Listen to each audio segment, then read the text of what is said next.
안녕하세요. 함께 기도하겠습니다.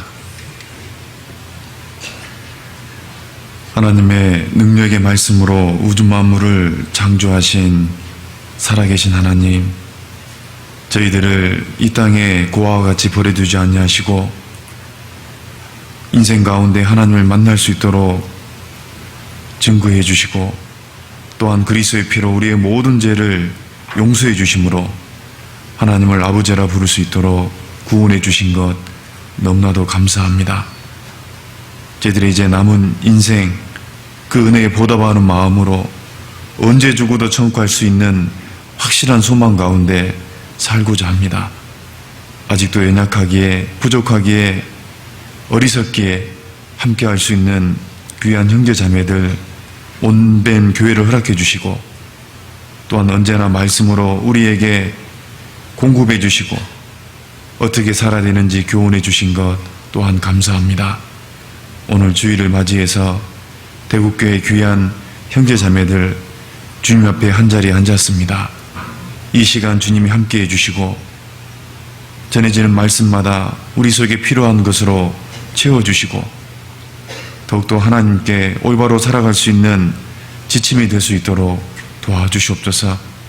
마땅히 이 자리에 함께해야 되는, 함께 못하는 지체들 어떠한 형편에 있든지 주님 약속대로 함께해 주시고 그들의 발걸음과 마음을 이 교회 가운데 인도해 주시기를 원하옵니다. 모든 전해지는 말씀 능하신 성령께 의지합니다.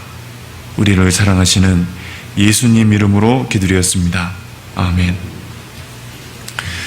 구약 성경 열왕기상 18장입니다. 구약 성경 열왕기상 18장. 구약 성경 열왕기상 18장 41절부터 46절까지 구약 성경 열왕기상 18장 41절부터 46절까지 말씀입니다. 찾았으면 제가 읽어드리도록 하겠습니다. 열왕기상 18장 41절부터 46절. 엘리야가 아합에게 이르되 올라가서 먹고 마시소서. 큰 비의 소리가 있나이다. 아합이 먹고 마시러 올라가니라. 엘리야가 갈멜산 꼭대기로 올라가서 땅에 꿇어 엎드려 그 얼굴을 무릎 사이에 넣고 그 사원에게 이르되 올라가 바다편을 바라보라. 저가 올라가 바라보고 고하되 아무 겁도 없나이다. 가로되 7번까지 다시 가라. 7번째는 이르러서는 저가 고하되 바다에서 사람의 손만한 작은 구름이 일어나나이다. 가로되 올라가 아합에게 고하기를 비에 막히지 아니하도록 마차를 갖추고 내려가소서 하라 하니라. 조금 후에 구름과 바람이 일어나서 하늘이 깜깜하여지며 큰 비가 내리는지라. 아합이 마차를 타고 이스라엘로 가니 여호와의 능력이 엘리야에게 임하매 저가 허리를 동이고 이스라엘로 들어가는 곳까지 아합 앞에서 달려갔더라. 거기까지입니다. 인사하겠습니다. 반갑습니다. 정말 반갑습니까?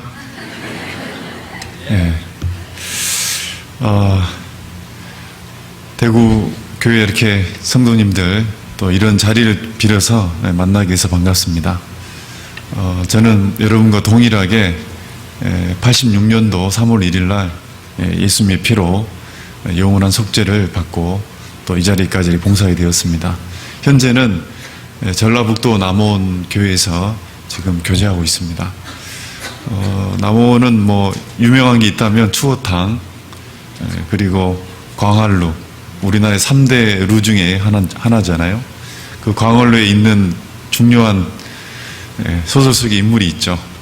이몽룡, 성춘향. 근데 남원에 제가 이제 간지 한 2년 됐는데요. 갔더니 이 춘향이 묘가 있어요. 소설 속의 인물인데 춘향이 묘가 남원에 있더라고요. 그래서 직접 가봐서 한번 어떻게 되는가 봤더니 큰 묘가 있고 비석도 있고 아마 기념으로 아마 세워놓은 것 같은데 궁금해서 옆에 있는 분에게 이 묘 안에 춘향이 있냐고 물어봤습니다. 물어봤더니 자기도 잘 모르겠대요. 하여간 사람들이 여러 가지 기념하기 위해서 그렇게 만들어 놓고 제사도 지냅니다. 1년에 한 번씩. 그래서 참 놀랍습니다. 인간이라는 게. 남원은 이제 조그마한 도시지만은 시골입니다. 시골이고 지금 현재 주일날 한 우리 어르신들 포함해서 어른들이 성인 한 160명, 150명 정도 같이 교제하고 있고 이제 유치부, 중고등부 학생들 한 50명 정도 함께 하고 있습니다. 뭐 간단하게 소식을 드렸고요. 오늘 같이 배워볼 이 말씀은 이스라엘 그 나라가 원래는 이제 사울 왕, 다윗 왕, 솔로몬 왕 3대에 거쳐서는 이스라엘 나라가 하나의 나라로 출발을 했습니다. 근데 솔로몬 이후에 지금 우리나라처럼 남한과 북한처럼 북이스라엘과 남유다로 나라가 쪼개지죠. 이제 어찌 보면 하나님의 이제 징벌인데 그 북이스라엘이 이제 쭉 여러 왕들로 이제 다스림을 받는 중에 이 아하방이라는 사람이 다스릴 때입니다. 이 아하방은 북이스라엘의 8번째 왕입니다.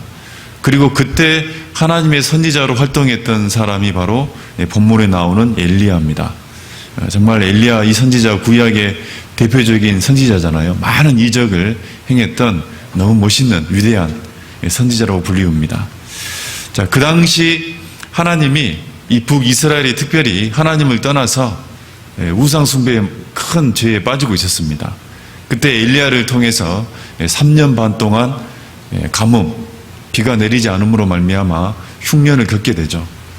그러다가 이제 거의 3년 반이 찰 무렵 하나님이 엘리야에게 비가 다시 올 거라고 아합에게 말을 하게 하고, 그리고 이 엘리야가 이제 방금 읽었던 말씀처럼 갈멜산이라는 그 산 꼭대기에 올라가서 하나님께 비가 오기를 기도했더니 비가 내렸다는 그런 내용이 오늘 본문 말씀입니다. 다 배웠죠? 뭐 더 이상 할 얘기는 별로 없는데 또 이것을 가지고 또 길게 얘기해야 되니까 복잡합니다, 이게. 하여간 그런 간단한 내용인데 여기서 궁금한 게 이제 이 본문 내용에 보면은 중요한 주제가 있습니다. 바로 비라는 거고, 그리고 엘리야가 기도했다는 거죠. 이 비라는 것은 이제 모든 물의 원천이 되기도 하잖아요. 사람이 먹는 물에. 어찌 보면 비는 사람이 살아가는데 절대적인 겁니다. 그리고 또한 엘리야가 기도했던 이 기도, 어찌 보면 영적으로 신앙생활에, 어찌 보면 신앙생활을 가름할 수 있는 절대적인 요소 가운데 하나가 기도겠죠. 비와 관계되어 있는 중요한 일들이 있습니다. 도시 사람들이 비를 기다릴까요? 농사 짓는 사람이 비를 기다릴까요? 농사 짓는 사람이죠. 이 비는 특별히 농사를 짓는 사람들에게 어찌 보면 생명과 같은, 내가 이 농산물을 거둘 수 있냐 없냐를 좌우하는 아주 중요한 요소가 될 수 있죠. 그래서 오늘 이 본문 속에 보면은 이 비라는 게 도대체 무엇이고, 그리고 엘리야가 기도드렸던 그 기도라는 것이 어떤 의미가 있는지를 오늘 주일 말씀을 통해서 같이 교훈을 받고자 합니다. 특별히 이 가나안 땅, 이스라엘 민족이 정착했던 이 가나안 땅에 비는 특별한 의미를 갖고 있습니다. 그 비라는 것이 어떤 의미를 갖고 있는지, 그리고 그들이 살았던 가나안 땅에 왜 비라는 것이 특별한 의미를 갖고 있는지를 잠깐 먼저 살펴보면 좋을 것 같아요. 본문 말씀을 줄로 잡아놓고 신명기 11장을 한번 보겠습니다. 구약 성경 신명기 11장.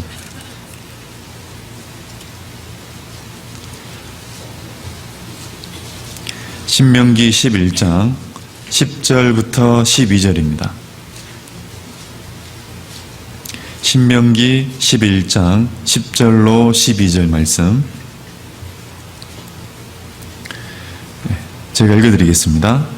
네가 들어가 얻으려 하는 땅은 네가 나온 애굽 땅과 같지 아니하니 거기서는 너희가 파종한 후에 발로 물대기를 채소밭의 댐과 같이 하였거니와 너희가 건너가서 얻을 땅은 산과 골짜기가 있어서 하늘에서 내리는 비를 흡수하는 땅이요 내 하나님 여호와께서 건구하시는 땅이라. 세초부터 세말까지 내 하나님 여호와의 눈이 항상 그 위에 있느니라.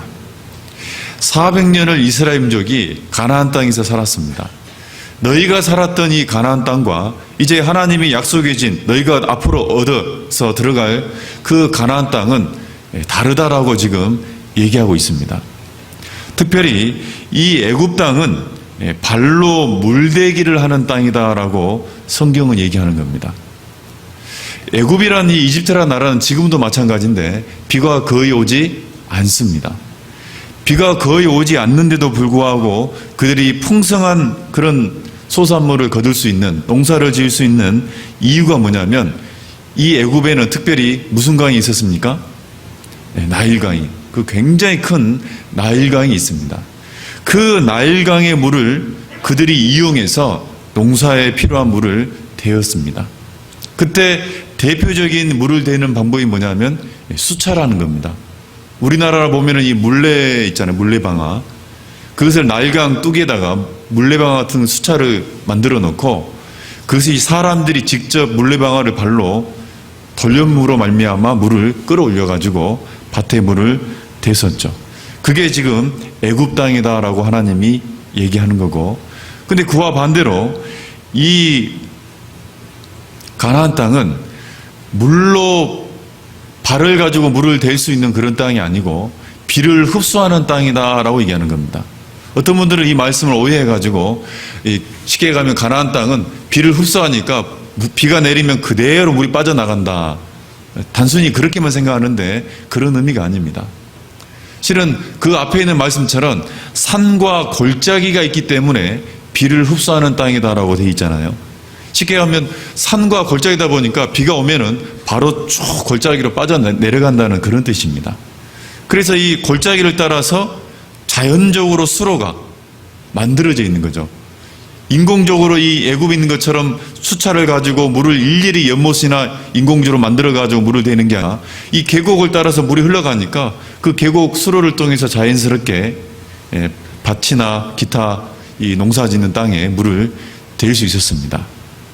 그래서 실은 가나안 땅이 더 좋다라고 지금 얘기하는 거거든요. 애굽 땅이 좋다라고 얘기하는 게 아닙니다. 애굽에서는 자기가 수고해서 노력해서 물을 얻어가지고 농사를 짓는 땅이고, 가나안 땅은 하나님이 비를 내려주시는데 그 비가 자연스럽게 흡수되는 땅이므로 조금만 그 물길을 잘 이용하면 자연스럽게 힘 안 들이고 물을 공급할 수 있는 그런 땅이라고 얘기할 수 있습니다. 성경의 애굽은 세상입니다.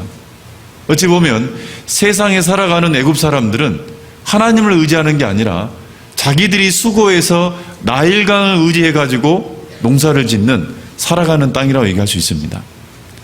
우리는 구원받기 전에 어찌 보면 자기가 수고하고 노력해서 특별히 어떤 것을 의지해서 그것을 수고한 만큼 얻어가지고 살았을 겁니다. 그러나 구원받은 이후에 그리스도인들은 애굽에 있는 것처럼 발로 물대기를 하는 수고를 통해서 농사 짓는 것이 아니라는 거죠. 하나님이 주시는 비를 의지해서 농사를 짓는 것처럼 하나님만을 의지하고 살아가도록 얘기하는 겁니다.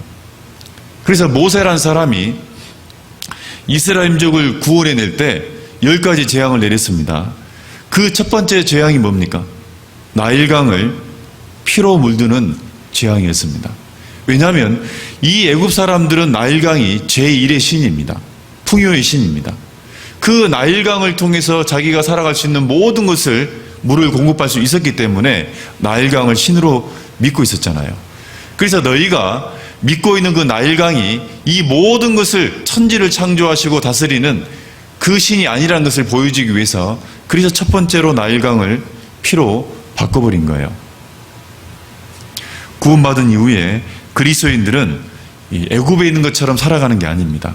자기 힘을 의지해 가지고 살아가는 게 아니고 말 그대로 하나님이 주시는 비를 바라보고 살아갈 수 있는 것이 신앙이라고 얘기할 수 있습니다. 어떤 분은 이스라엘 땅에 갈릴리 호수가 있지 않는가? 그 갈릴리 호수를 통해서 농사를 지으면 되지 않겠는가라고 말할 수 있을 겁니다. 그러나 이 갈릴리 호수는 어떤 상황이냐면 이 바다 해면보다 210m가 낮은 지형에 있습니다. 굉장히 낮아져 있죠. 그리고 당시 사람의 능력으로 그 갈릴리 호수 주변에는 대부분 산이 둘러싸여 있습니다. 그러니까 210m나 낮은 곳에서 또 산이 둘러싸여 있으니까 얼마나 높은 곳까지 물을 끌어올려야만이 물을 쉽게 가면 될 수 있겠죠. 당시 인간의 능력으로는 갈릴리 호수를 이용하기가 불가능입니다. 결국 이 이스라엘 땅에서 농사는 하나님이 적절한 때 내려주시는 그 비만 바라볼 수 있는 것이 바로 가나안 땅이라고 얘기할 수 있는 거죠. 근데 여러분 한번 실제적으로 애굽은 대부분이 평지입니다. 근데 이스라엘 땅은 이 서쪽 지중해 연안 빼고는 대부분이 산과 골짜기로 이루어져 있어요. 여러분, 산에서 농사하는 게 짓는 게 편할까요? 평지에서 농사 짓는 게 편할까요? 평지입니다. 실제적인 걸 보면은 평지에서 농사 짓는 것이 훨씬 수월한 겁니다. 그런데 하나님은 그게 아니라는 거죠. 가나안 땅에 있는 것이 너희가 더 어찌 보면 안전하고 축복이라고 얘기를 하는 거예요. 근데 문제가 하나 있습니다. 산에서 농사 짓는 게 힘들지만은 적절하게 비만 내려준다면은 농사가 가능해요, 불가능해요? 가능한 거잖아요. 근데 문제가 하나 있습니다. 비는 누가 내려주는 겁니까? 네. 예레미야 14장 보겠습니다. 구약 성경 예레미야 14장. 구약 성경 예레미야 14장 22절입니다. 구약 성경 예레미야 14장 22절입니다. 같이 한번 읽어보겠습니다. 열방의 허무한 것 중에 능히 비를 내리게 할 자가 있나이까? 하늘이 능히 소나기를 내릴 수 있으리이까? 우리 하나님 여호와여, 그리하는 자가 주가 아니시나이까? 그러므로 우리가 주를 앙망하옵는 것은 주께서 이 모든 것을 만드셨습니다. 비를 내려주는 분은 우상이 아니다. 이 우주 만물을 만드신 바로 그 여호와 하나님만이 우리에게 비를 내려주는 분이라는 것을 이스라엘 민족은 잘 알고 있었습니다. 그것을 잘 알고 있을 때는 항상 누굴 의지했겠습니까? 하나님만을 의지했겠죠. 그러다가 그 비를 바라보지 않고 우리가 조금 노력해가지고 강에 있는 나일강을 의지해서 어쩌면 필요한 인공적인 연못을 이용해가지고 농사를 짓는다고 생각한다면 그때부터 신앙이라는 게 바뀌는 겁니다. 하나님을 의지하는 게 아니라 자기 능력을, 자기 수고를 쉽게 말하면 의지하게 되는 거죠. 그래서 이스라엘 민족이 타락할 때는 바로 비를 내리시는 하나님을 잊어버리고 살 때가 바로 타락할 때입니다. 지금 우리가 살고 있는 우리도 마찬가지겠죠. 모든 것을 주시고 모든 것을 다스리는 그 하나님을 내가 잊어버리고 있을 때 그때부터 이제 자기 노력으로 자기 힘으로 이 세상을 헤쳐나가고 있다는 것을 볼 수 있습니다. 어느 날 내 꼬락서니를 보니까 내가 지금 하나님보다 내 힘을, 어떤 사람을, 세상을 의지하고 있을 때가 있잖아요.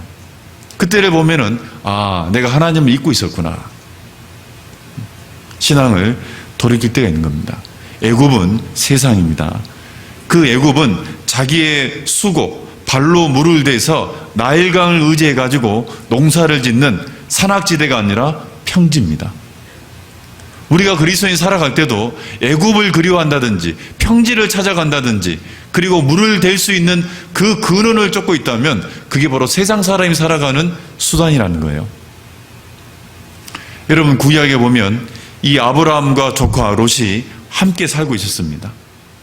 그러다가 이제 분쟁이 일어나가지고 결국 네가 좌하면 내가 우하고 네가 우하면 내가 좌하리라. 이 롯에게 네가 먼저 선택하라고 그랬습니다. 이 롯이라는 사람이 어디를 선택하게 됩니까? 소돔 땅이 있는 그쪽으로 선택하게 되는데 그 땅은 어떤 곳이었냐면 방금 이 애굽 땅과 같은, 애굽과 같은, 나일강과 같은 그런 곳의 땅이었다는 것을 설명하고 있습니다. 하나님을 바라보는 게 아니라 반대했다는 거예요.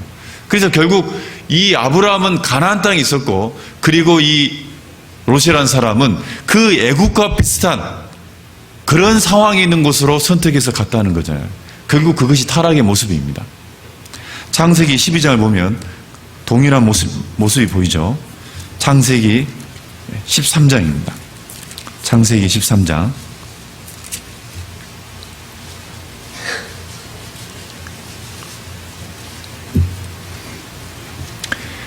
창세기 13장 10절부터 12절입니다. 창세기 13장 10절로 12절. 이에 롯이 눈을 들어 요단들을 바라본즉 소까지 온 땅에 물이 넉넉하니 여호와께서 소돔과 고모라를 멸하시기 전이었고로 여호와의 동산 같고 애굽 땅과 같았더라. 그러므로 롯이 요단 온들을 택하고 동으로 옮기니 그들이 서로 떠난지라. 아브라함은 가나안 땅에 거하였고 롯은 평지 성읍들에 머무르며 그 장막을 옮겨 소돔까지 이르렀더라. 이 롯이라는 사람이 선택한 특별한 모습을 보면은 물이 넉넉했다라고 되어 있는 거예요. 물이 넉넉했다는 것은 비를 얘기하는 겁니까? 강을 얘기하는 겁니까? 강을 얘기하는 겁니다. 나일강처럼. 그리고 그 땅은 애굽 땅과 같았다라고 얘기되어 있습니다. 그리고 이 롯이 선택한 곳은 평지 성읍들, 평지로 이루어져 있는 곳이었다는 것을 설명하고 있어요. 어찌 보면 신명기에 나와 있는 애굽 땅에 애굽 사람들이 농사짓는 그 모든 세 가지 조건을 가지고 있는 곳을 선택한 거잖아요. 그와 반대로 아브라함은 어디에 머물러 있었냐면 가나안 땅에 머물러 있었다라고 되어 있어요. 신앙이라는 게 그런 겁니다. 우리가 살아가면서 구원받은 이후에도 때로는 내가 이 롯처럼 이 세 가지 기준을 가지고 그쪽을 내가 선택할 수도 있다는 거예요. 우리는 하나님을 바라볼 수 있는 그 땅을 항상 생각해야 됩니다. 그래서 이 가나안 땅은 비를 흡수하는 땅이고, 그리고 무슨 땅이라 되어 있냐면 여호와께서 권고하시는 땅이라. 권고한다란 말은요, 이 엄마가 조그만한 갓난아이를 애지중지 보호한다, 이런 뜻이에요. 권고한다. 여러분, 하나님이 우리를 애지중지하게 보호해주는 곳, 그것이 더 안락이고 어찌 보면 편안한 겁니다.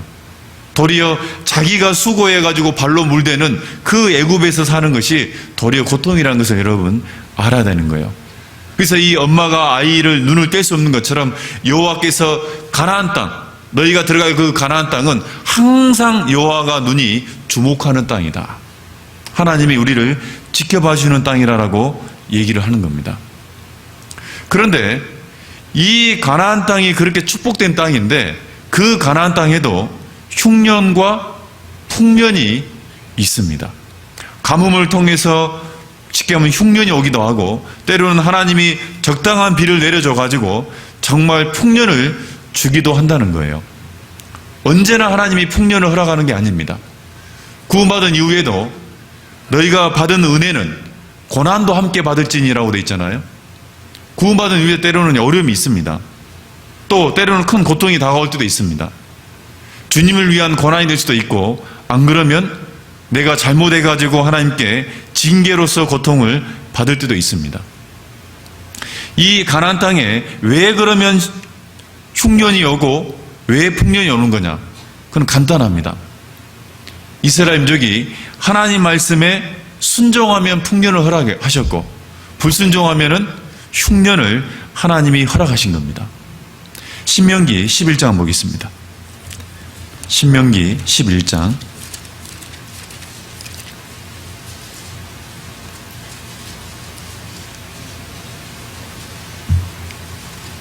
신명기 11장 13절부터 17절까지 제가 읽어드리겠습니다.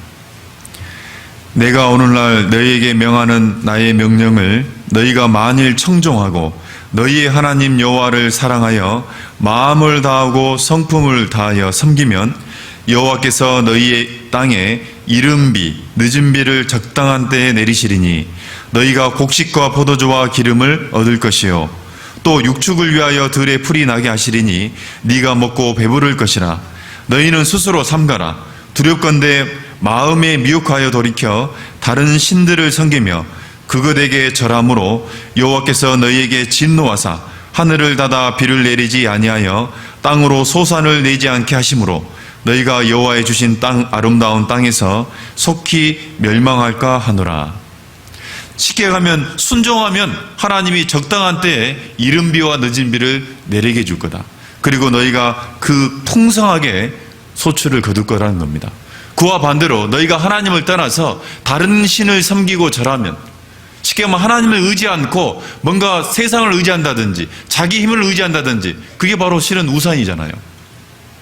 그것을 쫓게 되면은 하나님이 적당한 때에 비를 내리지 않음으로 말미암아 바로 흉년이 들게 된다는 거예요. 순종했을 때 하나님이 풍년, 불순종했을 때 흉년을 허락하시는 것입니다. 여러분요, 가만 한번 생각해 봅시다. 그러면 나일강을 의지해가지고 농사 짓는 것이 안전할까요? 하나님을 의지하고 적당한 때에 비를 내려서 받아가지고 농사 짓는 것이 안전할까요? 냉정하게 한번 생각해 보면, 저도 농사 짓는 사람 아닙니다만은 가만히 생각해 보니까 언제 비가 내릴지도 모르고 또 온다는 약속도 없는 그 비를 바라보면서 농사 짓는 것은 참 마음이 항상 두려울 것 같아요. 도리어 그것이 안전하다라고 생각되지가 제 개인적으로는 않습니다. 도리어 언제든지 비가 내리지 않아도 내가 조금만 노력하면 나일강에 물을 끌어들여 가지고 농사를 지을 수 있다. 차라리 그것이 더 마음 편하고 안전한 게 아닐까, 이런 생각이 저는 들더라고요. 여러분 생각은 어떻습니까? 아마 제 생각과 더 비슷할지 모르겠습니다. 또 어떤 분은 끝까지 또 자기는 신앙이라고, 그래도 첫 번째가 맞겠지. 근데 냉정하게 우리 육신을 생각해 본다면 막막하게 비를 기다리는 것보다 차라리 눈앞에 내가 조금 노력해가지고 물을 떠다가 쉽게 가면 농사 짓는 것이 훨씬 편한 것 같아요. 그런데 실은 그렇지 않습니다. 왜냐하면 여러분, 농사라는 것은 물만 잘 된다고 농사가 잘 됩니까? 그게 아니잖아요. 그게 아니잖아요. 고린도전서 3장 한번 보겠습니다. 고린도전서 3장입니다.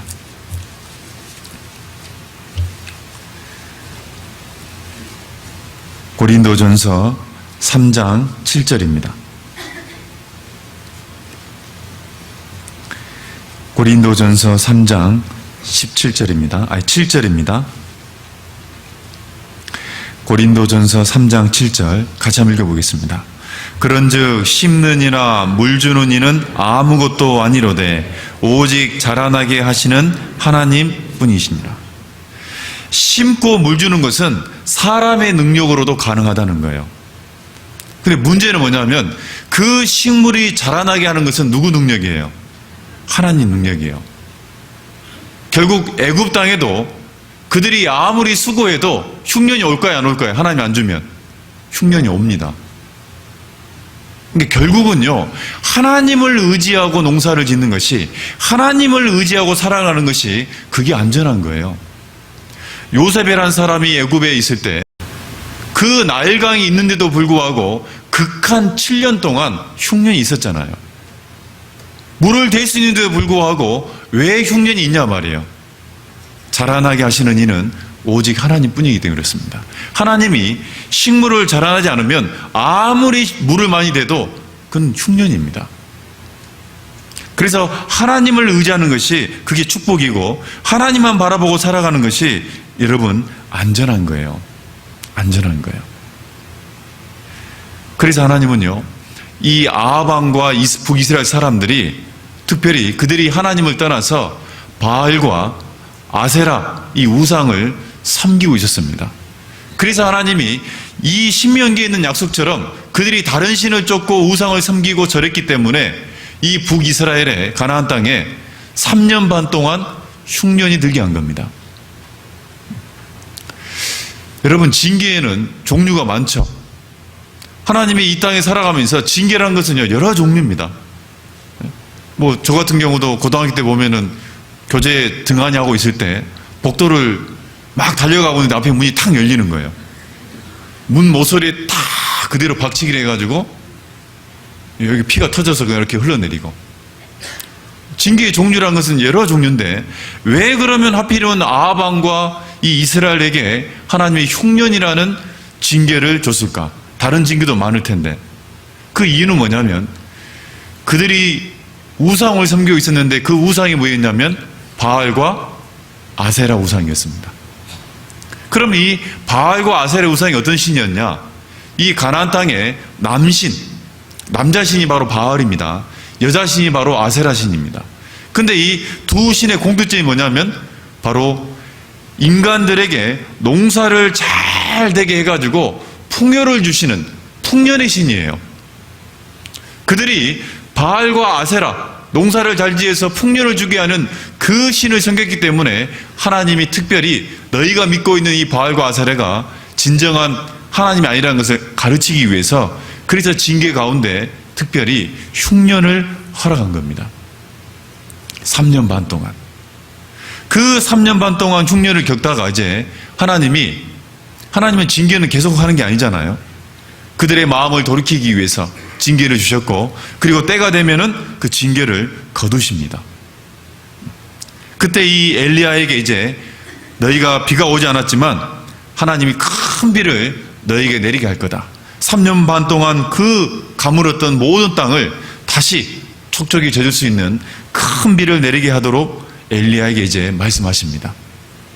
여기서 한 가지 이제 두 번째, 그 엘리야가 기도하니까 비가 오지 않았고 또 반대로 방금처럼 기도를 하니까 비가 내립니다.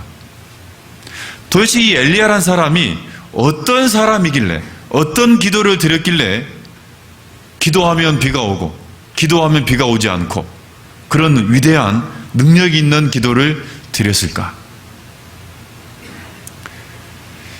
이 엘리야를 신약에서 특별히 야고보라는 이 하나님의 이 제자, 그 사람이 엘리야를 이렇게 소개했습니다. 야고보서 잠깐 보겠습니다. 그 사람이 이런 사람이라고 얘기하는 겁니다. 야고보서 5장 17절 18절. 야고보서 5장 17절 18절. 제가 읽어보겠습니다. 야고보서 5장 17절 18절. 엘리야는 우리와 성정이 같은 사람이로되 저가 비오지 않기를 간절히 기도한즉 3년 6개월 동안 땅에 비가 아니오고 다시 기도한즉 하늘이 비를 주고 땅이 열매를 내었느니라.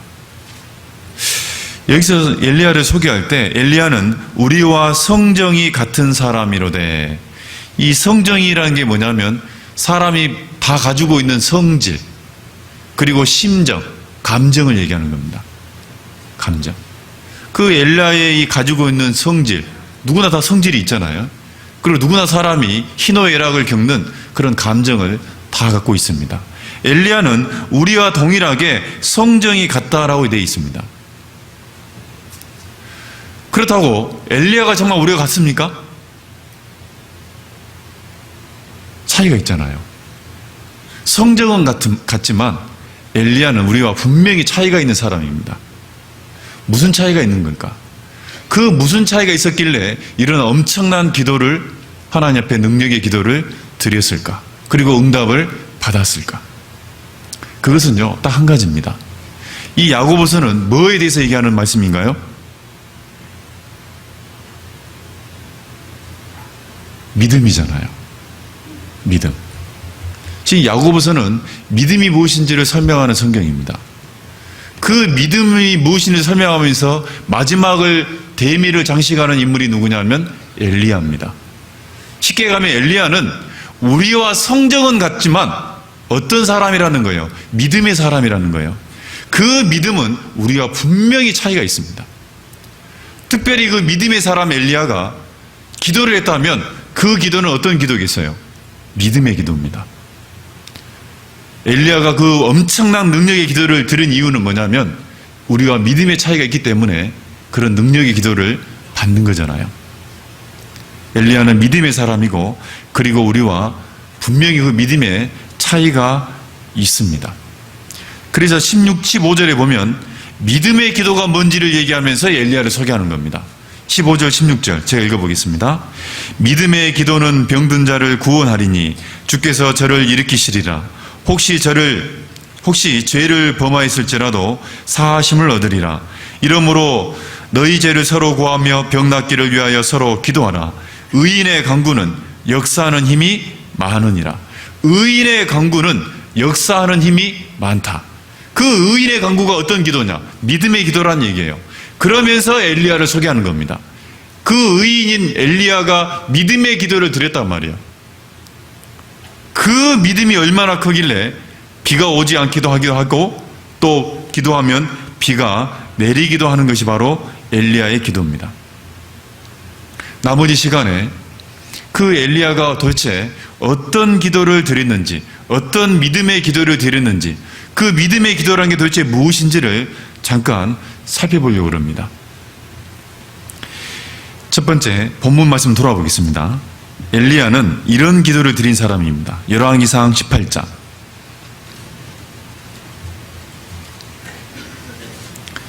열왕기상 18장 41절입니다.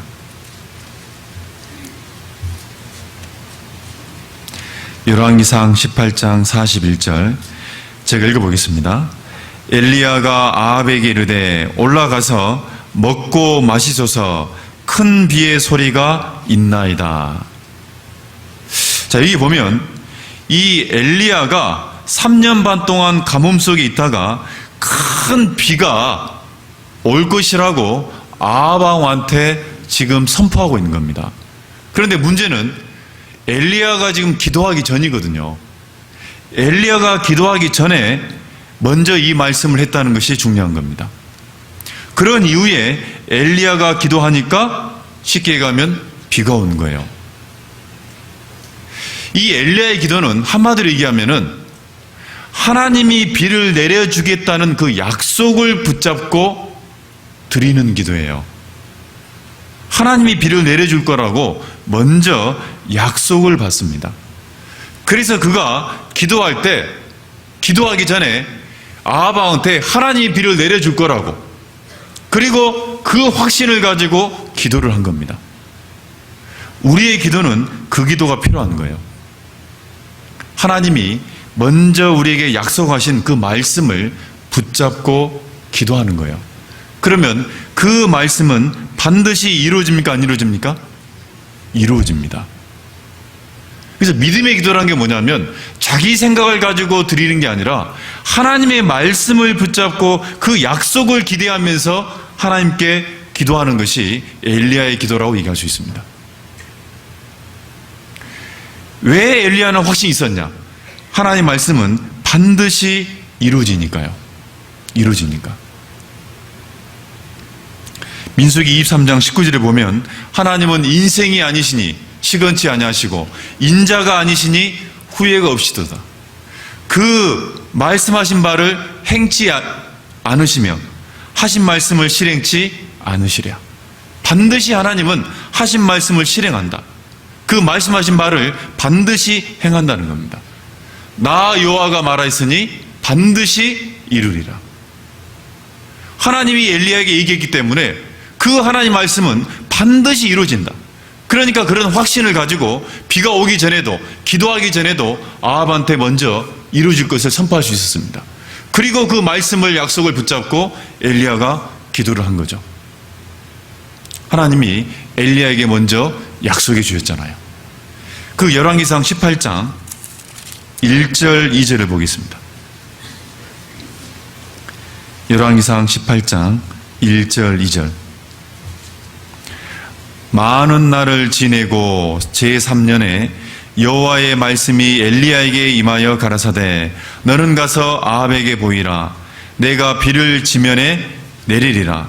엘리야가 아합에게 보이려고 가니 그때 사마리아에 기근이 심하였더라. 그 아합에게를 찾아가기 전에 하나님이 먼저 엘리야에게 약속해 줬잖아요. 그 약속을 믿고 기도한단 말이에요. 그래서 믿음의 기도는요, 하나님의 약속을 붙잡는 겁니다. 엘리야만 그런 기도를 드린 게 아니에요. 이 느헤미야라는 사람이 이 페르시아 술 맡은 관원으로 이 포로 생활하고 있을 때 다시 이스라엘 민족이 나중에 포로에서 벗어나가지고 그 땅에 돌아가서 성전을 재건하겠다는 그 약속을 붙잡았습니다. 특별히 느헤미야는 어떤 약속을 붙잡았냐? 한번 찾아보겠습니다. 느헤미야 1장을 한번 보겠습니다. 구약 성경 느헤미야서 1장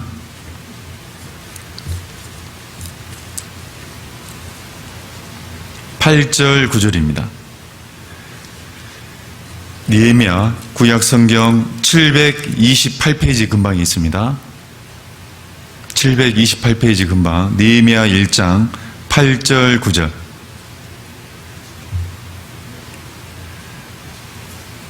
제가 읽어드리겠습니다.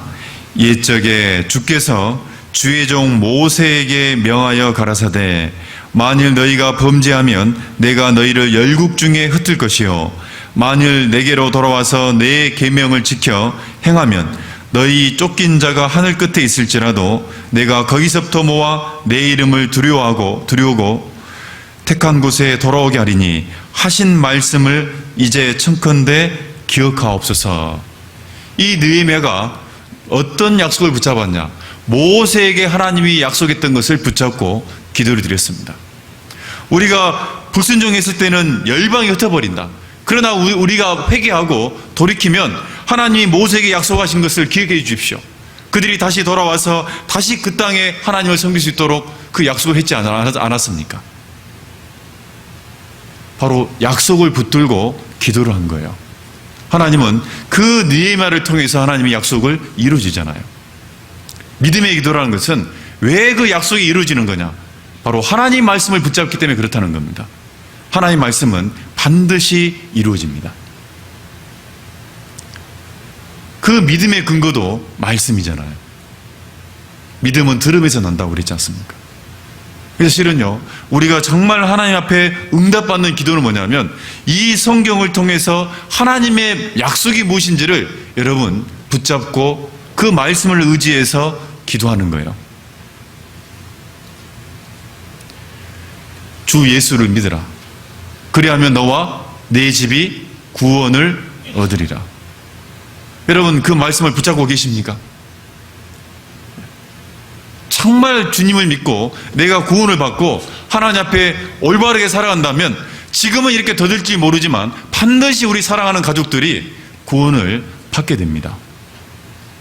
그 약속은 이루어지기 때문에 그렇습니다.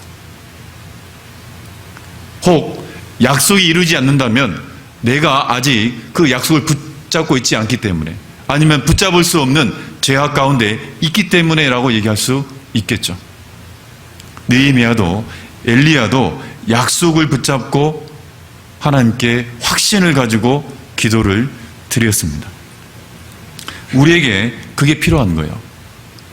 왜 하나님은 약속을 할까요? 왜 하나님은 먼저 십계가 말씀하십니다. 그것을 예언이라고 그럽니다. 왜 하나님은 먼저 말씀해 주시고 약속해 주시고 예언해 주시고 그런 다음에 그 말씀을 이룰까요? 그 이유는 간단하죠. 만약에 하나님이 먼저 이렇게 해주겠다라고 약속하지 않으면 어느 날 어떤 사람이 우연히 기도를 했는데 그 일이 이루어지면 아 내가 기도해서 그리 됐는갑다라고 착각할 수 있습니다. 하나님이 이루어졌는데 어느 날 그 일이 이루어지니까 내가 믿고 있는 그 신이 이루어졌다라고 착각할 수 있습니다. 수탉이 자기가 꽃기어 하니까 태양이 뜨니까요. 자기가 소리 질러가지고 태양이 뜬 줄 알고 착각한 것처럼 옛말에도 오비이라는 말이 있잖아요. 까마귀 날자 배 떨어진다. 착각할 수 있습니다. 하나님은 하나님의 이 권능, 하나님의 이 영광을 다른 사람에게 아니면 우상에게 돌리지 않습니다. 그래서 내가 먼저 얘기할 수밖에 없는 거예요.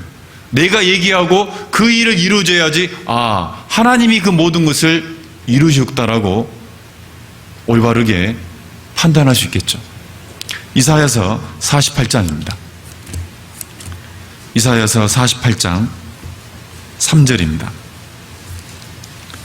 이사야서 48장 3절로 5절입니다.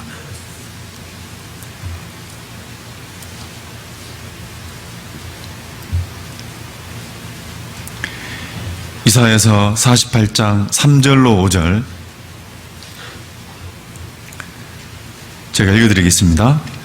여호와께서 가라사대 내가 옛적에 장래사를 고하였고 내 입에서 내어 보였고 내가 호련히 그 일을 행하여 이루었느니라. 내가 알거니와 너는 완악하며 내 목에 힘줄은 무쇠요 내 이마는 노시라. 그러므로 내가 이 일을 옛적부터 내게 고하였고 성사하기 전에 그것을 내게 보였느니라. 같이 한번 읽어보죠. 그렇지 않았다면 내 말이 내 신에 행한 바요 내 새긴 신상과 부어 만든 신상에 명한 바라 하였으리라. 하나님이 약속하는 이유가 있습니다. 먼저 말씀하신 이유가 있습니다. 왜? 하나님이 이루어진다는 것을 보여주기 위한 겁니다. 어찌 보면 이 성경의 모든 것은 하나님의 약속입니다. 그 약속, 하나님의 말씀을 붙들고 기도하는 것이 바로 믿음의 기도의 출발입니다. 그런데 여러분, 이 하나님은요, 비를 내려주겠다라고 엘리야에게 약속을 했습니다. 근데 중요한 게 뭐냐면 그 엘리야가 기도하기 전에는 비 내려요, 안 내려요? 안 내렸습니다. 그러면 엘리야가 기도하지 않아도 하나님은 비를 내릴 수 있을까요, 없을까요? 있습니다. 그런데 왜 하나님은 엘리야가 기도할 때까지 기다렸을까요? 그게 특별한 하나님의 섭리가 있는 거예요. 하나님은 엘리야의 기도 없어도 하나님이 비를 내릴 수 있습니다. 그런데 하나님은 무엇을 더 원하냐면 그 하나님의 약속을 했지만 그 약속이 이루어지기를 우리의 기도를 통해서 하나님 응답하기를 원하십니다. 그걸 알아야 돼요. 그걸 통해서 만약에 우리가 기도를 했는데 하나님의 약속대로 기도가 이루어진다면 하나님의 능력이 무엇인지를 드러내는 거고 하나님의 영광이 드러나는 거고 또 그 기도의 응답을 통해서 받은 우리에게는 기쁨이 생기고 기쁨으로 말미암아 하나님께 뭐가 되겠습니까? 감사의 찬양을 드릴 수 있겠죠. 그래서 하나님은요, 우리의 기도를 통해서 하나님의 약속을 이루어지기를 원한다는 걸 알아야 됩니다. 우리가 기도하기 전에는 안 이루십니다. 안 이루십니다. 하나님의 뜻은 때가 되면 반드시 이루어진다고 그랬습니다. 이스라엘 민족이 마지막 때가 되면 그 땅으로 돌아오고 강국이 되고 그리고 그 땅이 황무지가 되었지만은 마지막 때가 되면 옥토와 기경이 에덴 동산처럼 된다고 말씀하셨잖아요. 그런데 그것이 하나님의 뜻이고 예언이지만은 이스라엘 민족이 기도해야지 이루어지는 겁니다. 하나님의 예언인데 때가 돼도 기도하지 않으면 안 이루어집니다. 에스겔 36장입니다. 에스겔 36장입니다.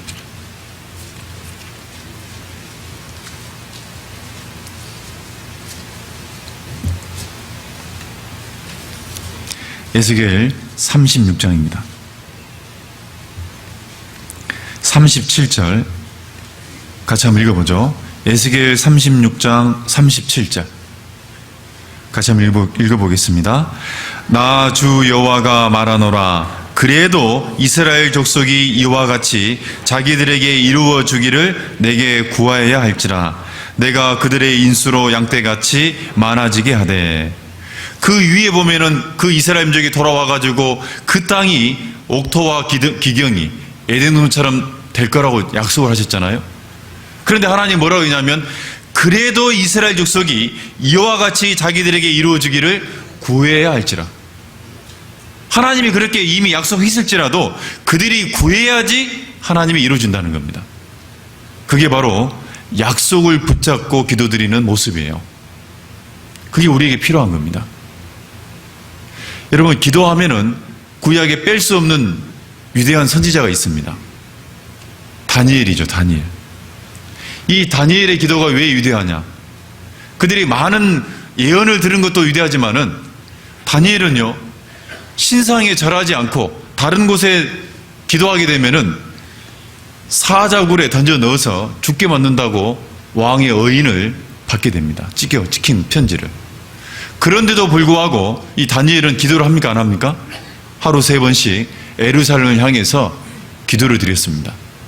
이 다니엘의 기도는 한마디로 얘기하면 목숨과 바꾼 기도예요. 그게 정말 우리에게 필요한 기도입니다. 우리 삶 가운데 여러분, 기도하는 내 기도하는 시간이 얼마나 중요한 시간입니까? 그런데 통닭과 바꿔버리잖아요, 기도하는 시간을. 야식 먹다가 통닭 먹다가 기도하는 시간을 뺏기고, 그리고 배부르다고 금방 자버리고, 어떤 사람 TV 보는 거하고 자기 기도하는 시간을 바꾸기도 합니다. 다니엘은요, 자기 목숨과 그날 기도를 바꿨습니다. 지금까지 몇 년 동안 자기 평생 기도원과 바꾼 게 아니라 그날 하루 때문에 사자굴에 던져진 거거든요. 그 믿음의 기도를 드렸던 다니엘도 엘리야처럼 똑같습니다. 구약의 모든 선지자의 기도는 말씀을 붙잡고 드리는 기도예요. 다니엘이 어느 날 우연히 예레미야 성경을 보게 됩니다. 그 예레미야 성경 가운데 어느 부분을 성경을 보게 되냐면, 이스라엘 민족이 바벨론 그리고 이방 나라의 포로로 잡혀가가지고 70년 만에 돌아온다는 하나님의 그 예언, 약속을 우연히 에스겔서를 보다가 깨닫게 돼요. 그가 그 말씀을 보고 나서 가장 먼저 했던 게 뭘까요? 기도입니다. 근데 그 말씀을 깨달을 때가 언제냐? 이제 돌아가기 전 약 1년 전이에요. 69년이 흘렀거든요. 포로 생활한 지. 그럼 69년이 흐르고 이제 내년 되면은 우리가 하나님 약속대로 돌아가요. 그럼 기도할 필요 있습니까? 없습니까? 그런데 그 약속이 딱 보이니까 약속을 붙들고 제일 먼저 하는 게 뭐냐면 기도다 그 말이에요. 다니엘서 9장을 한번 보겠습니다. 다니엘서 9장입니다. 에스겔 뒤에 있죠.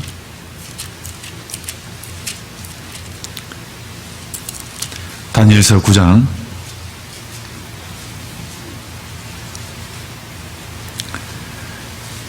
1절, 2절, 3절. 메대 족속 아하수르의 아들 다리오가 갈대아 나라 왕으로 세움을 입던 원년, 곧 그 통치 원년에 나 다니엘이 이 서책이 바로 예레미야서입니다. 서책으로 말미암아 여호와의 말씀이 선지자 예레미야에게 임하여 고하신 그 연수를 깨달았나니, 곧 예루살렘의 황무함이 70년 만에 마치리라 하신 것이라. 내가 금식하며 베옷을 입고 죄를 무릅쓰고 주 하나님께 기도하며 간구하기를 결심하고. 그 뒤가 뭐냐면 다니엘의 기도입니다. 그 다니엘의 기도는 뭐냐면 그 예레미야에게 약속하신 것처럼 우리를 다시 포로에서 벗어나게 해달라고, 그리고 그 땅에 돌아가서 그 황폐했던 성소를 다시 지을 수 있도록 도와달라고 말씀을 붙잡고 드리는 기도를 하게 됩니다. 그러니까 다니엘의 기도도 응답이 됐어요? 안 됐어요? 응답이 됐어요. 믿음의 기도라는 것은 그렇게 되는 겁니다. 우리가 성경을 배우는 목적도 뭘까요? 성경을 많이 배우고 많이 읽고 묵상하는 목적이 뭐냐 말이에요. 그 중에 한마디가 뭐겠습니까? 하나님의 약속을 붙잡는 거예요. 이 성경을 읽다가 어느 날 하나님의 말씀이 붙들어져요. 제가 군대를 갔는데 군대에서 부대 배치를 받고 첫날입니다. 첫날 딱 앉아있는데 맨 고참, 저는 쫄병, 고참이 너 하나님 믿냐고 물어보더라고요. 첫 마디가요. 하나님 믿는다 그랬습니다. 그러더니 나는 뭘 믿는 것처럼 보이냐고 물어보더라고요. 내가 어떻게 합니까? 그래서 잘 모르겠습니다 그랬죠. 그랬더니 자기는 당군을 믿고 있대요. 당군. 그리고 우리의 시전은 곰이다. 그러면서 곰이 우리 신이고 당군이 우리 신이고 네가 믿는 하나님이 신인데 누가 맞냐라고 변론이 된 겁니다. 근데 하나님 얘기가 나오니까 저는 계급이 별로 필요 없잖아요. 하나님 얘기 나오면 계급 띠더브잖아요. 왜? 하나님 부인할 수가 없어가지고 하나님이 계시다는 증거를 저도 나름대로 성경을 가지고 쭉 얘기를 해줬죠. 하나님 이길까요? 곰이 이길까요?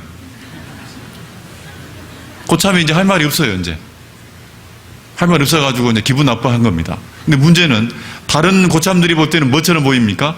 쫄병이 고참한테 반항한 것처럼 보이겠죠. 그날 딱 잠자리에 들었는데 새벽에 갑자기 저를 깨우더라고요. 군기가 있어가지고 뭐 이병 김동영 하려 했더니 조용하네요. 근데 한 열 몇 명이 저를 끌고 나갔어요. 새벽에 화장실 뒤쪽 깜깜합니다. 거기서 안 보이는 데서 맞았어요. 주먹이 어디서 날아온지를 몰라요.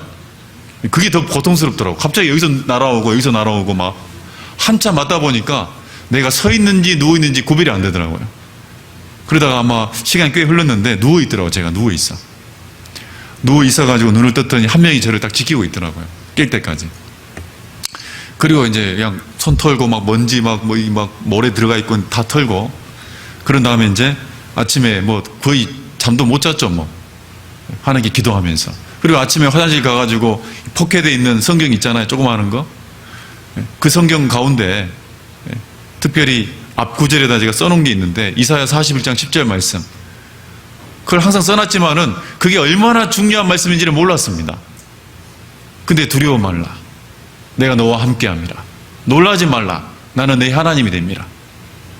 그 말씀이 다른 군대 오기 전에 편안히 살 때하고 두드러 맞고 이제 앞날이 깜깜한 이 시점에서는 붙들어질까 안 붙들어질까요?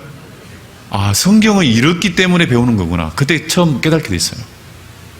그냥 재밌는 얘기가 아니구나. 진짜 붙들어야 되겠구나. 그 약속을 딱 붙들으니까요. 제 나머지 3년 군 생활에 대해서 염려가 안 생기더라고요. 하나님이 함께하는 거예요. 나의 의로운 오른손으로 너를 참으로 붙들리라. 근데 도리어 그 맨 처음 첫날 그 고참과 싸움의 계기가 돼가지고 이제 내가 하나님 믿는 사람이 되니까요. 술 먹는 거 막 죄짓게 하는 것들 다 다른 고참들이 배제를 해줘요. 저는 하나님 믿으니까 괴롭히지 말라고. 도리어 그걸 통해서 다른 부대까지 소문이 나가지고 어느 날 전도가 돼요. 군대에서요. 제가 군대에서 4명을 전도했습니다.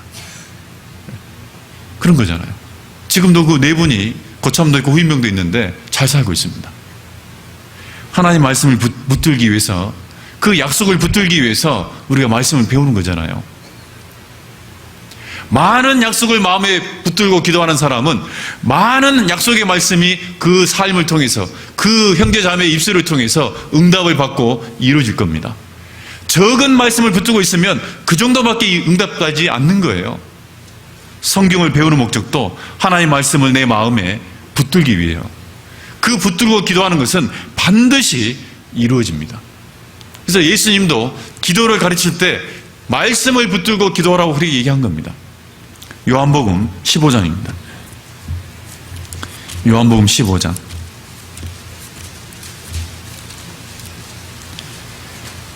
요한복음 15장 7절입니다. 요한복음 15장 7절 제가 읽어드리겠습니다. 너희가 내 안에 거하고 내 말이 너희 안에 거하면 무엇이든지 원하는 대로 구하라. 그리하면 이루리라. 너희가 내 안에 거하고 내 말이 너희 안에 거하면, 내 말이 너희 안에 거하면, 다른 말로 하면 무슨 말입니까? 하나님의 약속의 말씀이 네 마음속에 붙들고 있으면 그 말이에요. 그 말씀을 네가 믿고 있으면 그 원하는 대로 구하면 그 말씀대로 다 이루어진다는 겁니다. 믿음의 기도는 하나님의 약속, 이 성경 많은 은혜의 약속, 축복의 약속, 하나님의 분명한 약속들이 있거든요. 그 말씀들을 여러분 성경을 묵상하면서 배우면서 여러분 붙들으십시오. 그 말씀을 의지하고 그리고 기도하는 거예요. 그러면 하나님의 말씀은 반드시 이루어집니다. 그게 엘리야가 기도를 드렸던 첫 번째 기도예요. 그리고 그 엘리야는 그 말씀을 붙들고 이제 기도를, 실질적인 기도를 하게 됩니다. 근데 어떤 기도를 드렸냐? 두 번째 기도의 모습을 통해서 볼 수 있습니다. 다시 열왕기상 18장입니다. 열왕기상 18장 본문입니다. 열왕기상 18장 42절입니다. 열왕기상 18장 42절 같이 한번 읽어보죠. 아합이 먹고 마시러 올라가니라. 엘리야가 갈멜산 꼭대기로 올라가서 땅에 꿇어 엎드려 그 얼굴을 무릎 사이에 넣고. 자, 여기 보면 엘리야가 기도하는 장소가 어디냐면 갈멜산 어디예요? 꼭대기. 그리고 이 엘리야가 기도하는 자세를 한번 생각해 봅시다. 이 자세가 땅에 꿇어 엎드려 그 얼굴을 무릎 사이에 넣고 이렇게 돼 있어요. 여러분, 이 자세를 제가 이 설교하기 전에 2주 동안 해봤습니다. 왜? 저도 설교하기 전에 정말 해봐야 될 거 아니에요? 근데 이 자세가 쉬운 자세일까요? 어려운 자세일까요? 무릎까지는 꿇어져요. 근데 안 되는 게 뭐냐면 얼굴을 무릎 사이에 넣기가 힘들어요. 특히 저처럼 허리가 긴 사람은 무릎 사이에 얼굴이 잘 안 들어갑니다. 너무너무 그 자세를 취하기 위해서는 고통스러워요. 그러니까 이 머리를 잡고 억지로 무릎 사이에다가 얼굴을 집어넣어야 돼요. 자, 이 자세를 보면 어떤 성품이 보입니까? 사람이 땅에 꿇어가지고 얼굴을 무릎 사이에 꽉 꿇고 있는 이 자세. 겸손하다라는 생각이 드는 거예요. 겸손. 그 자세를 여러분 오늘 말씀 이후에 저녁에 마지막 기도 드릴 때 오늘만큼이라도 한 번은 여러분 경험해야 될 거 아니겠습니까? 엘리야가 기도를 했던 그 자세 한번 갖춰 보십시오. 갖추면 1분도 못 돼서 일어나게 될 겁니다. 왜냐? 숨이 막혀요. 숨이. 이 고개를 당기다 보니까 이 피가 막 머리로 쏠리고 이 가슴이 안 펴지니까요. 숨이 잘 안 쉬어져요. 그리고 얼굴이 빨개지면서 그냥 이 보통 문제가 아니에요. 땅에 완전히 꿇어야 됩니다. 그렇지 않으면 이런 자세가 갖춰지지 않아요. 어찌 보면 이 자세를 통해서 엘리야는 겸손한 사람이라는 걸 알 수 있어요. 그러면 겸손한 사람이 드렸던 그 기도는요, 바로 겸손한 사람의 기도다라고 얘기할 수 있어요. 엘리야가 겸손한 사람의 기도라는 증거가 뭐냐? 단순히 그렇게 유치하는 거냐? 그러지 않습니다. 교만한 사람의 기도가 성경에 나와 있거든요. 교만한 사람의 기도의 모습과 겸손한 이 엘리야의 기도의 모습을 보면 정반대이다는 것을 알게 돼요. 여러분, 예수님 당시에 항상 교만의 대표, 위선자의 대표가 누구였습니까? 바리새인과 서기관들, 사두개인들, 장로들이었습니다. 종교 지도자들. 그 교만한 사람들을 하나님이 하는 모습을 위선이라고 그랬습니다. 그 위선자들이 하는 기도의 모습은 엘리야의 기도의 모습과 반대예요. 그렇다면 엘리야가 드린 기도는 겸손이라고 얘기할 수 있는 거예요. 마태복음 6장 한번 보겠습니다. 마태복음 6장입니다.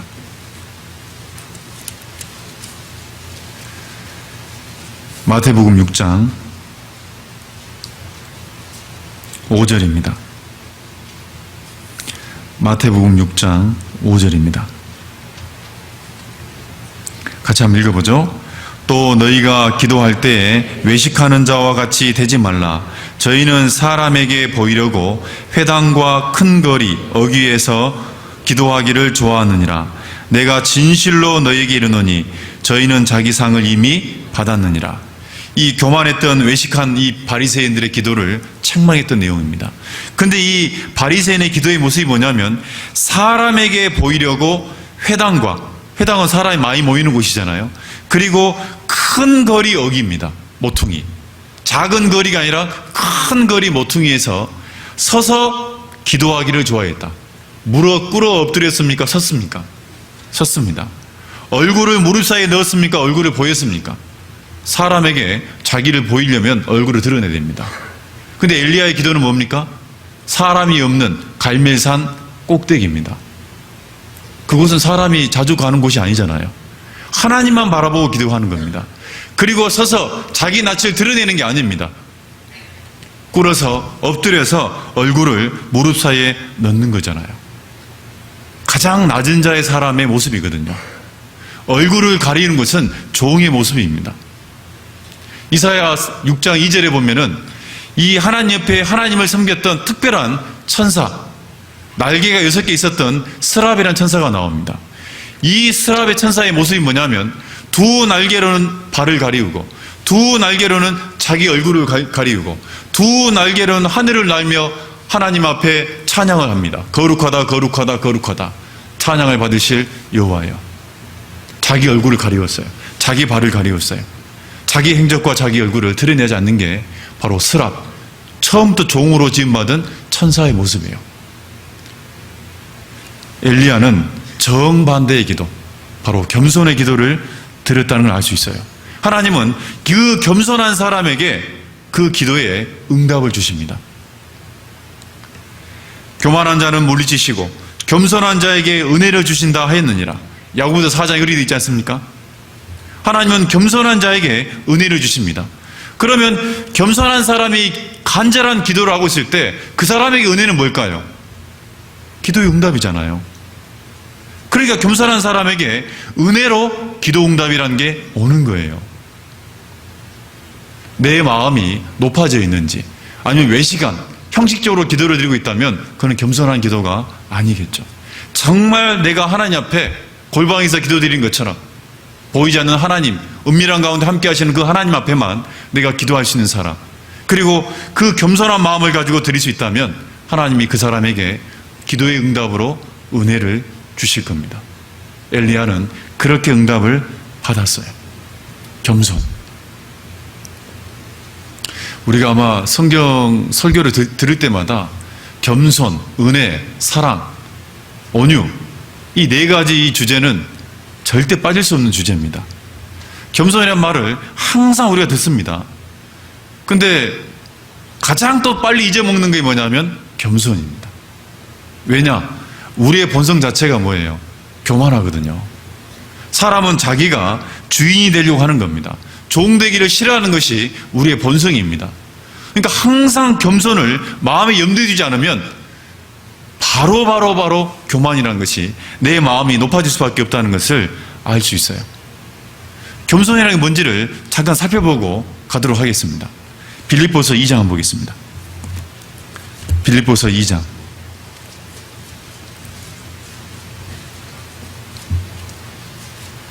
빌립보서 2장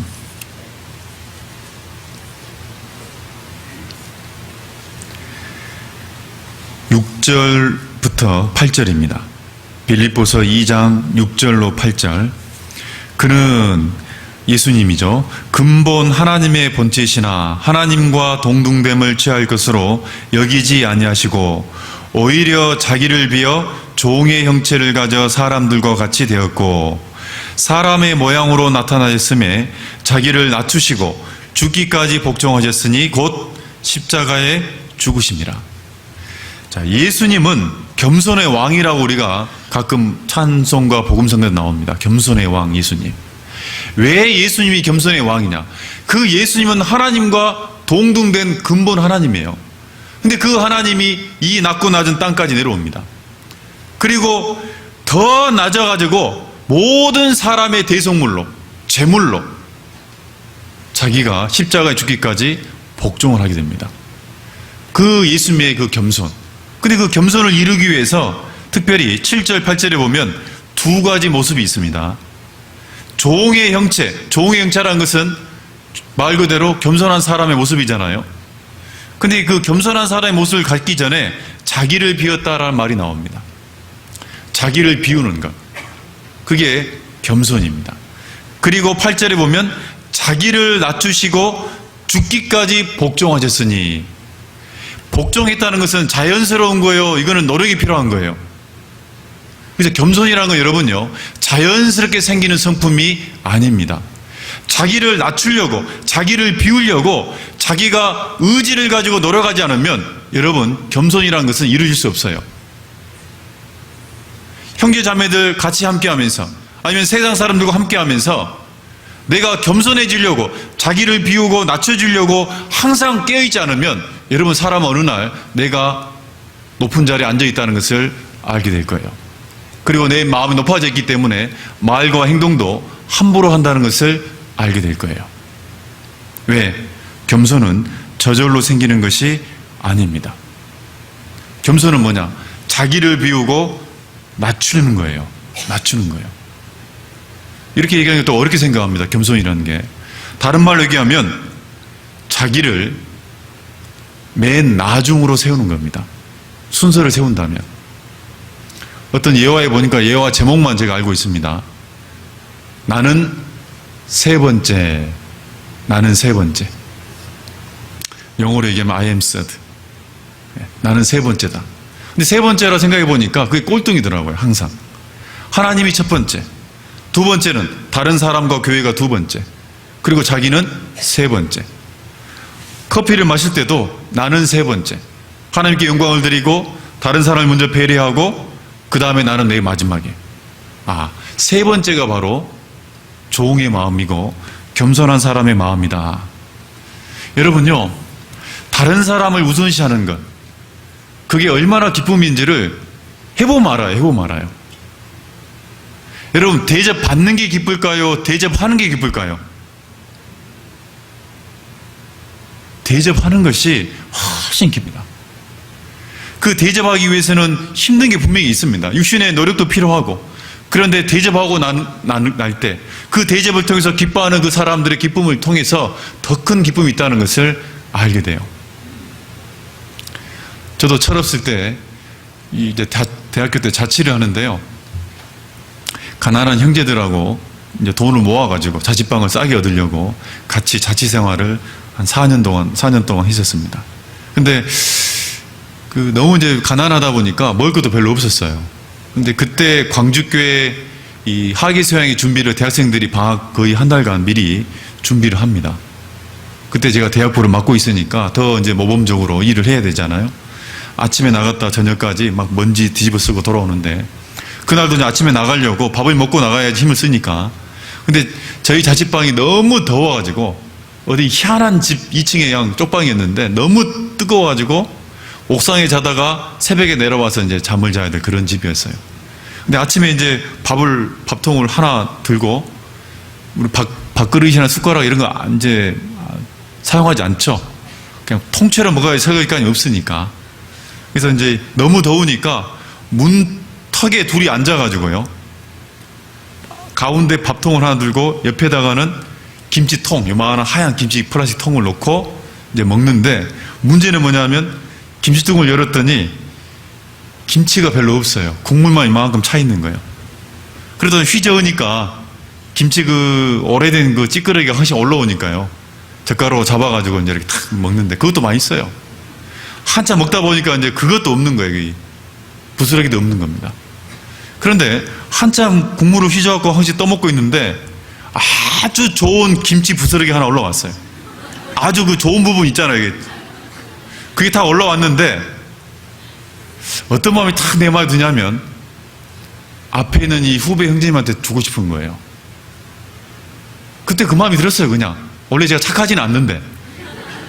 그리고 모른 채 하고 계속 국물을 떠먹었습니다. 근데 이 형제도 분명히 국물을 휘저을 때마다 그게 올라온 걸 봤는데도 불구하고 이 형제도 안 먹는 거예요. 딱 보니까 어떤 마음이 들었냐면 이신전심이라고, 이 형제도 지금 내가 먹기를 바라고 있구나, 그게 딱 느껴졌어요. 그래서요, 너무 감동이 되잖아, 제 마음에. 그래서 형제 참 나 행복하다 그랬습니다. 그러니까 이 형제가 이제 가만히 있는 거예요. 어묵어묵 밥을 씹으면서 이제 국물에다가 이 김치 이거 있었는데 이거 분명히 봤는데 불구하고 안 먹는 형제의 마음을 보니까 너무나 행복하다.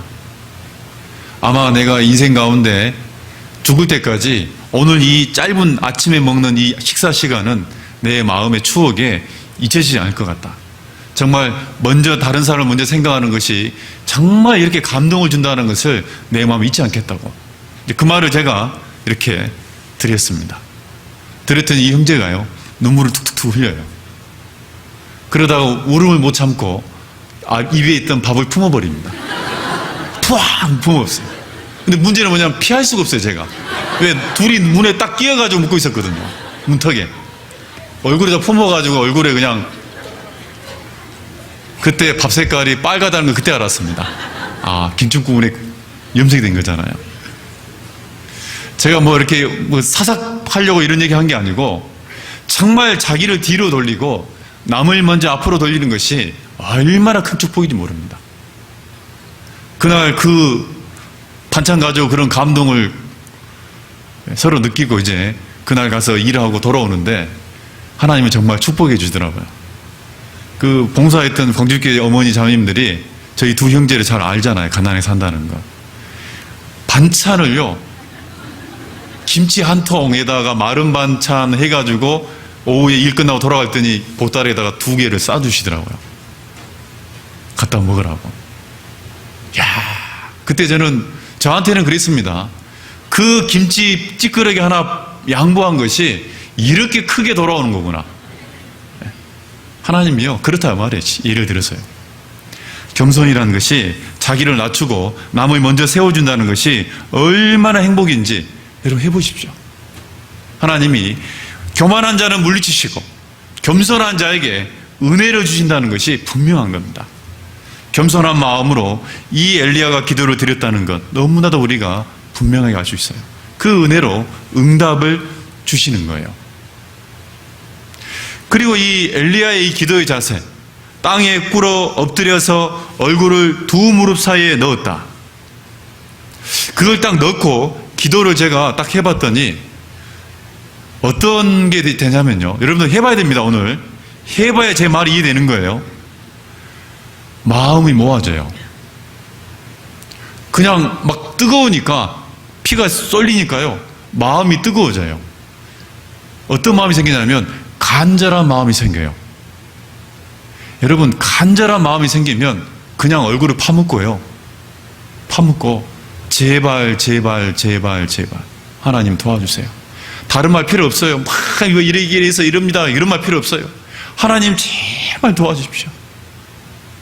어찌 보면 이 엘리야의 기도의 자세는 간절한 기도의 자세라는 것을 알 수 있습니다. 그래서 이 믿음의 내용을 설명했던 야고보도 엘리야가 드렸던 믿음의 기도는 간절한 기도라고 설명하고 있잖아요. 다시 야고보서 5장 한번 돌아가겠습니다. 야고보서 5장, 야고보서 5장 17절. 야고보서 5장 17절.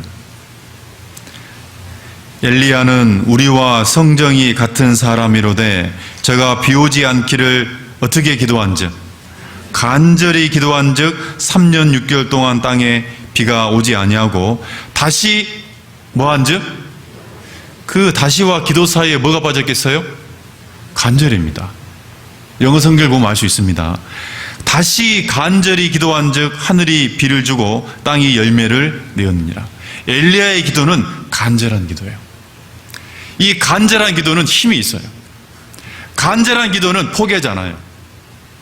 자식이 구원받기를 원하는 그 부모의 마음은 포기할까요, 안 할까요? 포기 못합니다. 화순이 아니고 저희 남원에는 어르신들이 70명 있습니다. 70명. 그분들 가운데 아직 구원받지 못한 자녀들이 있어요. 아무리 나이가 늙어도 자식에 대한 그 사랑, 자식의 영혼에 대한 걱정은 절대 사라지지 않습니다. 그 할머니는 10년 가까이 됐는데 아직 자식 5명 중에 1명이 구원 안 받았어요. 그 자매님은 딱 간증하면 다른 간증 안 해요. 그 자식 얘기만 합니다.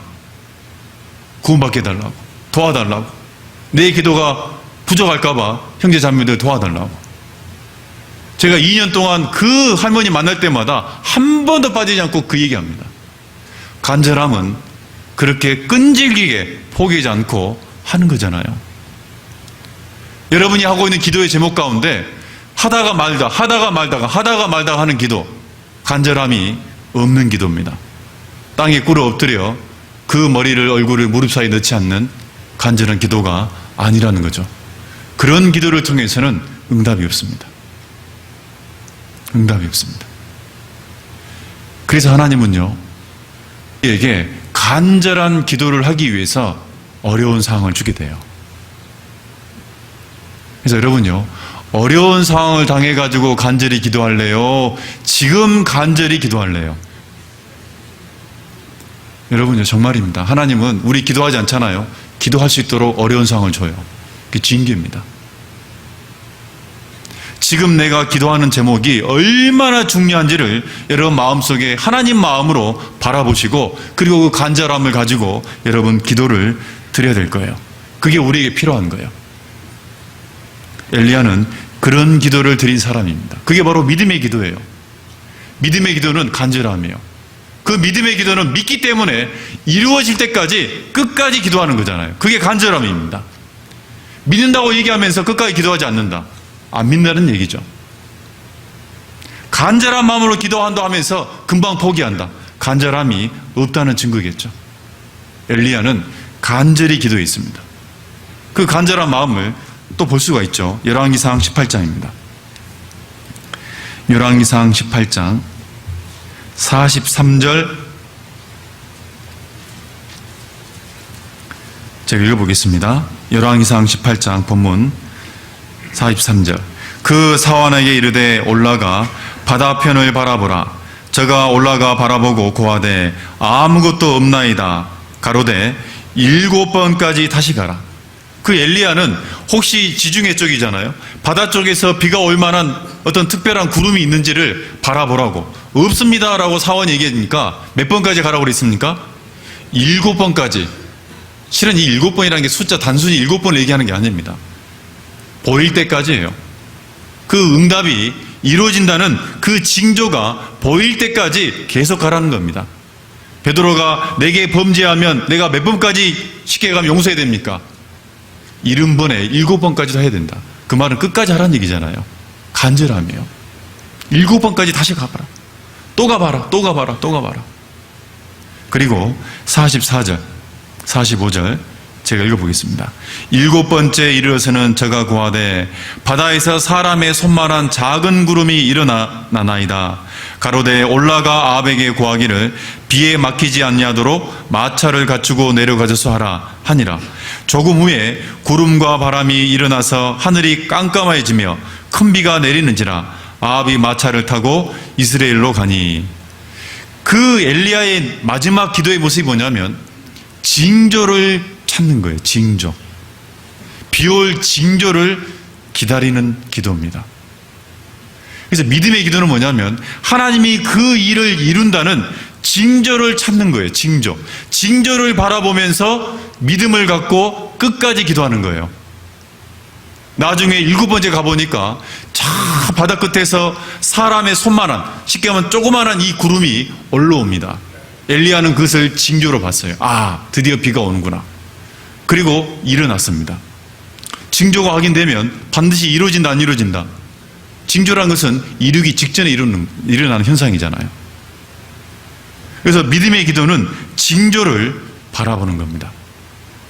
우리가요, 어느 날 갑자기 기도가 응답되는 게 아닙니다. 어느 날 갑자기 가족이 구원받는 것도 아니고, 가만 자세히 보면은, 아, 구원받게 된다는 어떤 징조가 일이 하나씩 하나씩 가고 있다는 것이 우리 눈에 보이잖아요. 징조가 있습니다. 유다 왕 중에 이 히스기야라는 왕이 죽을 병에 걸렸잖아요. 그 하나님께 눈물로써 벽을 향해서 기도를 드렸더니 하나님이 이사야 선지자를 통해서 네가 3일 뒤에 그 병이 낫고 하나님의 성전에 올라갈 거라고 약속해 줍니다. 그러니까 이 히스기야가 뭘 구했습니까? 그 3일 동안 약속만 할 게 아니라 내게 올라간다는, 내 병이 낫는다는 징조를 보여달라고 그럽니다. 그 징조가 뭐냐? 해의 그림자가 뒤로 10도를 물러가는 거라고 그랬어요. 근데 여기서 중요한 게 뭐냐면요, 주먹만한 구름이 저 큰 바닷 가운데 하나 보이는 것, 쉽게 보이는 거예요? 잘 안 보이는 거예요? 잘 안 보이는 거예요. 여러분, 그림자 10도를, 그림자 세시계가 뒤로 물러가는 것, 이거 쉽게 보이는 거예요? 안 보이는 거예요? 쉽게 안 보이는 겁니다. 징조는 어떤 사람이 보이는 거냐? 간절히 기다리는 사람에게만, 쉽게 가면 기도하는 사람에게만 징조가 보입니다. 10도라는 게 시간으로 계산하면 40분이잖아요. 내가 만약에 TV에 40분 빠져있다, 어떤 재밌는 일에 40분 빠져있다, 해 그림자가 뒤로 40분 간 거 보일까요? 안 보일까요? 안 보입니다. 정말 해 그림자 10도가 뒤로 물러간다는 그 약속을 붙들고 자세히 보고 있는 그 사람에게만 징조가 보이는 거예요. 작은 주먹만한 구름은 정말 비올 곳을 바라보고 그곳을 향하고 있는 그 사람에게, 기도하는 사람에게 어찌 보면 그 징조가 보이는 거잖아요. 기도하지 않는 사람한테는 하나님의 징조가 보일 수 없습니다. 그게 믿음의 기도예요. 징조를 하나님이 주십니다. 왜 하나님이 징조를 주실까요? 포기하지 말라고. 우리는 다 와서 넘어지잖아요. 다 왔을 때 마귀도 가장 강력하게 어떻게 해요? 역사하지 않습니까? 모세가 이스라엘 민족을 바로에게 구원하려고 요청했을 때 이 바로가 계속 거절합니다. 재앙을 받을 때마다 다시 마음을 돌이킵니다. 근데 가장 모세가 위험한 상황이 언제입니까? 아홉 번째. 마지막 10번째 전에 9번째 바로가 모세에게 이렇게 얘기합니다. 네가 한 번만 나한테 다시 와가지고 얼굴을 보이면 어떻게 하겠다? 죽여버리겠다 그랬습니다. 가장 위협할 때가 언제냐면 마지막 10번째 전 9번째예요. 하나님은 우리에게 징조를 통해서 하나님이 이 일을 이루고 있다는 것을 보여주시고, 그리고 우리에게 믿음이 떨어지지 않도록 붙잡아주는 겁니다. 조금만 뒤에 그 일이 이룰 거다. 조금만 참자. 조금만 기다리자. 조금만 견디자. 그 조금만 견딜 수 있도록 해주는 게 뭐냐? 징조라는 거예요. 그 징조는 기도하는 사람한테만 보인다고 말이에요. 그래서 기도하는 사람이 결국 그 징조를 통해서 확신을 갖고, 그 엘리야처럼 조금 후에 구름과 바람이 일어나서 하늘이 깜깜해지고 큰 비가 내리잖아요. 조금 후에. 오늘 짧은 시간이더만은 엘리야가 그 믿음의 사람이었던 엘리야, 성경은 우리가 같았지만은 반드시 믿음의 차이는 있었습니다. 그러나 그 믿음의 기도 우리도 드릴 수 있습니다. 믿음의 기도라는 것은 첫 번째, 하나님의 약속을 붙잡고 기도하는 거예요. 왜? 하나님의 말씀은 반드시 이루어지니까요. 그리고 이 믿음의 기도는 겸손한 마음으로 기도를 해야 됩니다. 겸손한 마음으로. 항상 자기를 낮추려고 노력해야 됩니다. 마귀는 항상 우리를 높이 올려놓고 넘어뜨리는 거거든요. 하나님은 항상 낮은 데부터 시작하라고 얘기합니다. 그리고 더 내려가라고 얘기합니다. 마귀는 높은 곳에서 시작하고 계속 올라가라고 얘기합니다. 마귀가 예수님이 광야에서 시험 받을 때, 마귀가요, 예수님 시험할 때 항상 높은 곳에 두 곳에 올려놓고 시험했죠. 성전 꼭대기에 올려놓고 시험합니다. 그리고 천하에서 가장 높은 산 꼭대기에 올려놓고 시험합니다. 마귀는 그러잖아요. 우리 마음을 항상 낮추려고 그 속에서 기도가 필요하다는 거예요. 하나님의 말씀을 붙잡고 약속을 붙잡고 기도하는 겁니다.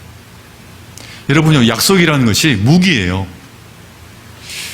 어느 날 제 꼬맹이가 하나 있는데요, 다른 교회에 이렇게 집회를 가서 한 일주일간 집회를 하다 보면 안부 전화차 전화를 하잖아요. 근데 이 꼬맹이가 뭐라냐면 다른 것도 묻지도 않아요. 아빠 뭐 건강해요 이런 거 묻지도 않고, 아빠 지난번에 저한테 약속했던 거 있잖아요. 돌아올 때 연필 한 세트, 지우개, 그 다음에 오리온 초코파이 정 한 박스 사오는 거 잊지 마세요. 그거 하고 딱 전화 끊어요. 그러면 주일날 이제 설교하고 그 멀리에서 저희 교회까지 올라오면 차를 몰고 꽤 오는데 지치잖아요. 근데 갑자기 그 약속이 생각납니다. 아빠는 약속 지켜야 돼, 안 지켜야 돼요, 학생들? 네, 지켜야 돼요. 강력하게 얘기합니다, 지금. 지켜야 된다고. 그런데 제가요, 남원 지리를 잘 몰라요. 일요일날 문방구 엽니까, 안 엽니까? 제가 2시간 동안 그 연필, 지우개, 또 어떤 슈퍼에 갔더니 오리온 초코파이가 또 없는 거예요, 이거. 약속 지켜야 되겠니까. 돌다가 2시간 동안 헤매가지고 봉지에 싸들고 이제 들어갑니다. 약속이라는 것이 그렇게 무서운 거예요. 하나님의 약속은요, 한마디로 얘기하면 하나님을 붙잡는 수갑입니다. 하나님이 이렇게 말하셨잖아요. 하나님이 구약의 엘리야한테 이런 얘기 하셨잖아요. 느헤미야처럼 모세한테 하나님이 이런 얘기를 하셨잖아요. 다니엘한테 이런 얘기를 하셨잖아요. 그렇게 했으니까 하나님 약속 지켜주세요. 그게 믿음의 기도다 그 말이에요. 그리고 끝까지 간절히 기도하는 겁니다. 그 하나님은 우리의 간절함을 지켜봐요. 얼마 동안은 지켜봅니다. 과부가 원한을 품고 불의한 재판관에게 내 오난을 풀어주소서. 그러나 이 과부가 불의한 재판관이 얼마 동안 듣지 않았다가 그 얼마 동안은 뭐냐면 네가 정말 간절히 구하는지를 하나님이 시험하는 겁니다. 이 과부는 원한이 있었기 때문에, 간절한 마음이 있었기 때문에 끝까지 찾아갔잖아요. 자주, 늘, 항상 그게 간절한 기도입니다. 그리고 그 사람에게 하나님은 끝까지 그 견딜 수 있도록 뭘 보여주신다? 징조를 보여주십니다. 징조를 통해서 우리의 믿음을 붙잡아 주시는 것이 바로 하나님입니다. 그런 기도를 드리는 기도의 삶이 되었으면 좋겠습니다. 같이 기도하겠습니다. 우리를 사랑하시는 살아계신 하나님, 참으로 감사합니다.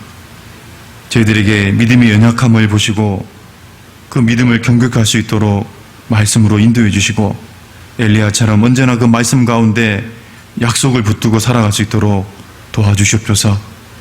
우리의 기도의 제목들이 얼마나 귀하고 간절한지 우리 마음과 기도를 통해서 끈질기게 드릴 수 있도록 도와주시고, 또한 주님이 그 응답을 통해서 영광을 받으시고 우리에게 기쁨과 감사의 찬양 또한 받기를 원하옵니다.